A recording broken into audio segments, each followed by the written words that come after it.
चले जाओ चले जाओ चले जाओ मोदी शाही राजीनामा मोदी शाही राजीनामा दिला मोदी शाही राजीनामा कोण म्हणते होत नाही कोण सरकारचा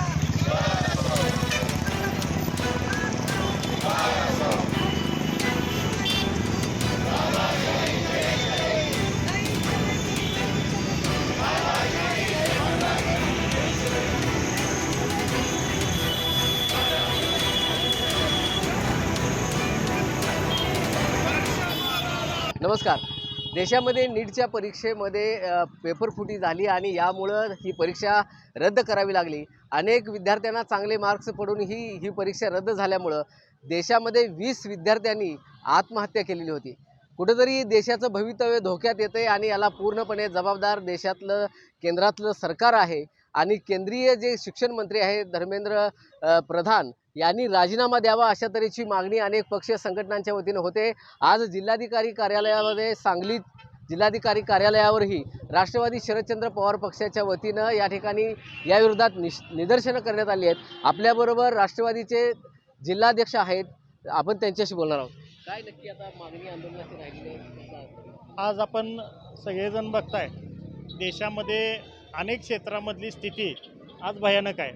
पण जे देशाचं भविष्य घडवणारं जे क्षेत्र आहे ते शिक्षण क्षेत्र, आणि ज्या शिक्षण क्षेत्राच्या माध्यमातून तरुण पिढी पुढे येते, शिक्षणाच्या माध्यमातून या ठिकाणी तरुण पिढीला वाव मिळतो, अनेक क्षेत्रामध्ये काम करण्याची संधी मिळते, ते शिक्षण क्षेत्र आज धोक्यामध्ये आले. अशा पद्धतीची परिस्थिती देशामध्ये तुम्ही सगळेजण बघताय. आणि या परिस्थितीला कारणीभूत कोण आहे तर देशातलं केंद्र सरकार, राज्यातलं राज्य सरकार हे कारणीभूत आहे. अनेक मागण्या आमच्या पक्षाच्या वतीनं राष्ट्रवादी काँग्रेस पार्टी शरदचंद्र पवार या पक्षाच्या वतीनं आहेत. पण आज आपण बघितलं सोनम वांगचूक यांच्यासारखी व्यक्ती ही चळवळीमध्ये काम करते अनेक वर्ष, त्या व्यक्तीला या ठिकाणी अचानक आपल्या आंदोलनामधनं उचललं जातं. आंदोलन थांबवण्याचा प्रयत्न या ठिकाणी या व्यक्तीच्या सरकारच्या माध्यमातून या ठिकाणी होतोय. हे कशासाठी चाललंय तर आपलं जे झालेला कारभार आहे तो लपवण्यासाठी हा कारभार आहे. आणि या माध्यमातून विद्यार्थ्यांचं भविष्य, ज्या विद्यार्थ्यांनी या ठिकाणी आत्महत्या केल्या, शिक्षणाच्या माध्यमातून त्यांचं जे झालेलं नुकसान आहे त्यासाठी आत्महत्या केल्या, काही अनेक विद्यार्थ्यांचं भवितव्य अंधारमय झालं आहे, अशा पद्धतीची परिस्थिती निर्माण झालेली आहे. नीटचा पेपर तर फुटलाच, पण त्याचबरोबर आज आपण बघताय की अनेक विद्यार्थ्यांचे गुणसुद्धा वेगवेगळ्या पद्धतीनं त्यांना कमी दिलेले जात आहेत.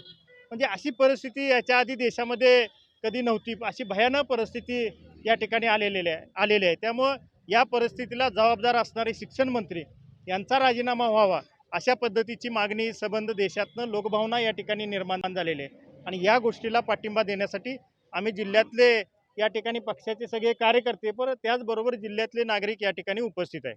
सोनम वांगचूक यांचं आंदोलन कुठंतरी ज्या सरकारच्या वतीनं दाबलं जाते का, काय वाटतं? कारण त्यांना ज्या हॉस्पिटलमध्ये ॲडमिट केलं आहे तिथं सुद्धा 100च्या वर पोलिसांचा बंदोबस्त त्या ठिकाणी ठेवलेला जातो.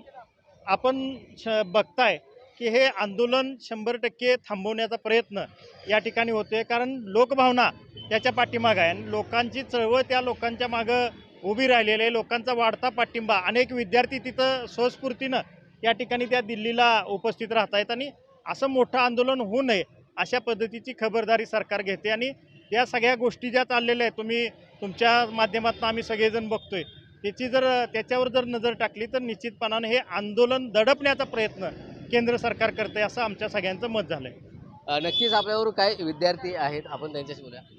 काय सांगाल? कारण आत्ताची जी परिस्थिती आहे, नीटचा पेपर फुटला, TETचा पेपर फुटला, त्याच्यानंतर 20 विद्यार्थ्यांनी देशभरामध्ये आत्महत्या केली.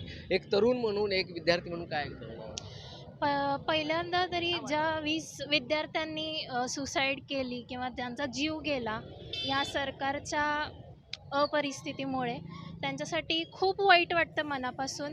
मी ते समजू शकते, कारण मी पण एक स्टुडंट आहे. आपण सगळे एक स्टुडंट राहिलेलो आहोत काही ना काही काळासाठी, आणि मे बी आयुष्यभर सगळे स्टुडंट राहणार आहोत. काही ना काही पद्धतीतून आपण कायम शिकत राहतो. तर त्यांच्यासाठी खूप म्हणजे खूप वाईट वाटतं. दुसरी गोष्ट म्हणजे सरकार आत्ताच्या पद्धतीने जे वागत आहे ते खूप म्हणजे खूप निर्लज्जपणा हा त्यांचा चालू आहे. खूप म्हणजे खूप government don't have to be so adamant about this. They should take stand, they should take accountability and responsibility for their actions. लोकांनी हे गव्हर्नमेंट निवडून आणलं कारण गव्हर्नमेंट हे सर्वंट आहे. It should be a serving party, not a ruling party. इथं हुकुमशाही नाही, हे डेमोक्रेसी आहे. हे सरकारच विसरलेलं आहे असं मला वाटतं.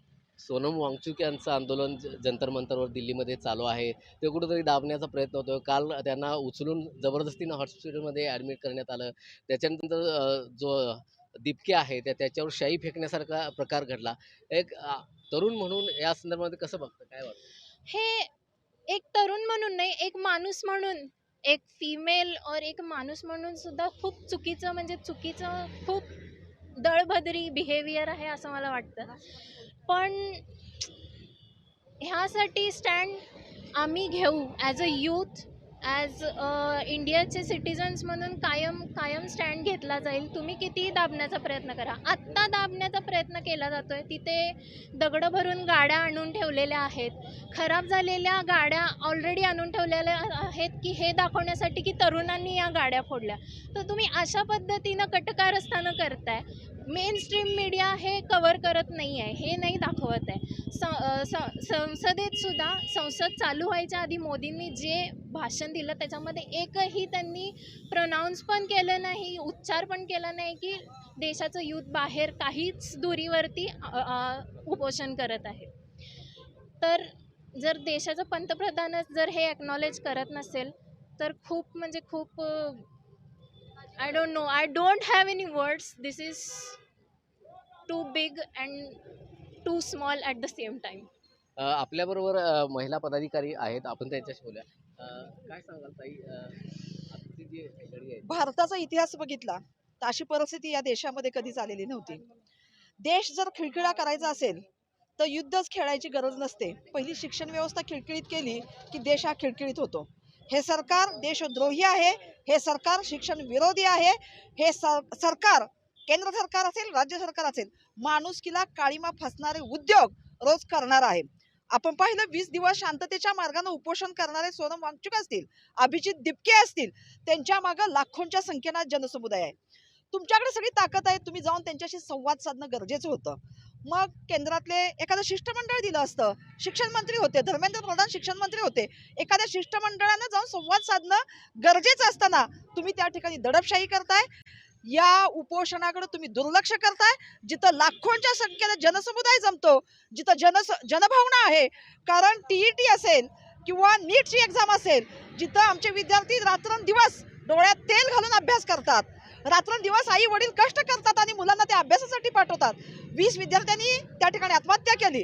त्यांच्या आई वडिलांचा, त्या समाजाचा विचार केला पाहिजे. अतिशय जाणीव नसलेलं हे सरकार आहे.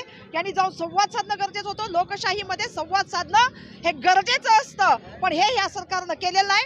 म्हणून आम्ही या शासनाचा निषेध करतो. रस्त्यावरची लढाई आम्ही या युथच्या, कारण हे तरुणाई हे आमच्या देशाचं भवितव्य आहे. आज आमची तरुणाई शिकली, चांगली पुढे गेली तर हे आमच्या देशाचं भवितव्य आहे. आज सुद्धा कराडमधल्या एका मुलीची मार्क्स ही जवळजवळ 150ने कमी आलेली आहेत. काय चाललेलं आहे? म्हणजे एवढं होऊन सुद्धा तुम्ही त्याकडे दुर्लक्ष करताय, डोळे झाकताय. अशा शासनाचा, या सरकारचा आम्ही निषेध करतो आणि अभिजित दिपके आणि सोनम वांगचुक यांना आम्ही या ठिकाणी समर्थन देत आहोत.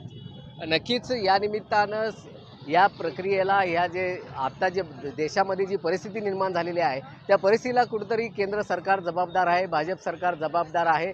आणि देशाचं भवितव्य ज्यांच्या हातात आहे त्यांच्या परीक्षाच जर अशा तऱ्हेनं लीक होत असतील तर याला कुठेतरी शासन जबाबदार आहे, शिक्षण व्यवस्था जबाबदार आहे. आणि याचा जबाबदारी घेऊन या केंद्रातील जे शिक्षण मंत्री आहेत धर्मेंद्र प्रधान यांनी राजीनामा द्यावा आणि सोनम वांगचुक आणि अभिजित दिपके यांचं जे आंदोलन जंतर मंतरवर सुरू आहे त्या आंदोलनाला कुठंतरी हे शासन दाबण्याचा प्रयत्न करत आहे. परंतु आम्ही त्यांच्या पाठीशी उभे राहू अशा तऱ्हेचा विश्वास या निमित्तानं राष्ट्रवादी काँग्रेस शरदचंद्र पवार पक्षाच्या वतीनं व्यक्त करण्यात आला आहे. मोहन राजमाने, नवराष्ट्र न्यूज, सांगली.